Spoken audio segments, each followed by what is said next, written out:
to be very mindful of their actions. Ang mga Cebuano hindi na mananahimik. We will take actions of all those na ginawa sa gobyerno sa pang-aapi kay Inday Sara. And this is no longer about justice.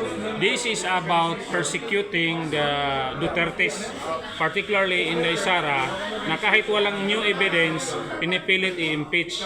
So dito sa Cebu, we the parallel groups called Cebu Alliance, sinabihan na namin yung mga congressman sa ngayon na please be mindful.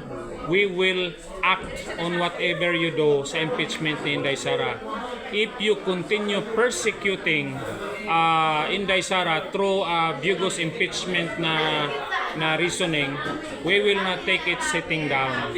We will go to the barangay, to the sitio, every town of Cebu City and Cebu Province to tell every Cebuano, let us not vote these leaders, especially yung mga incumbents sa ngayon.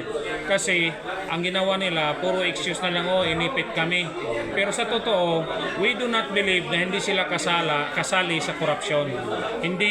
We do not believe na hindi sila kasali sa nagbulsa ng pera ng bayan.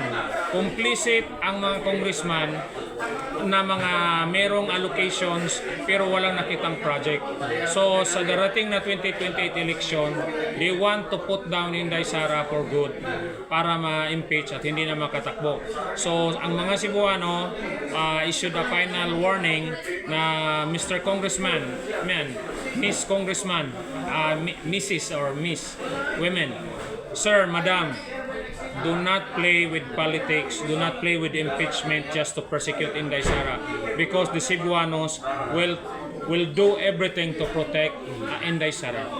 Sa tingin nyo, itong warning na ito magkakaroon ng pagdadalawang isip yung mga kongresista natin sa Cebu na pag-isipan yung desisyon nila? Yeah.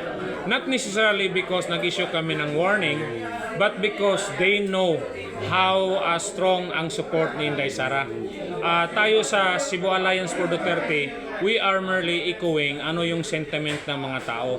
Kumbaga, we are just formalizing what the Filipinos and the Cebuanos feel. It is not because I'm Jun Abines or anybody na leader issued a statement.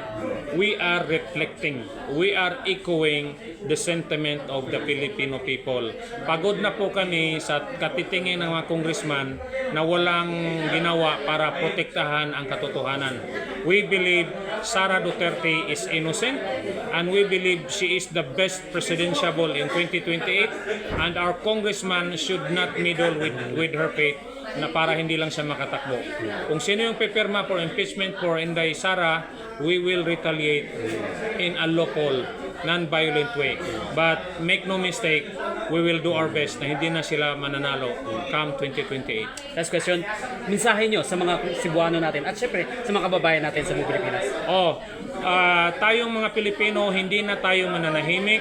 Ako as a vlogger, nasa social media, but I'm also going to the streets. I'm also going to the countryside, campaigning and educating the Filipinos na we can no longer afford to be silent. Dapat magsalita na tayo, magpakita tayo ng aksyon in every possible way to communicate that we are sick and tired sa pamamaraan ng gobyerno natin sa ngayon.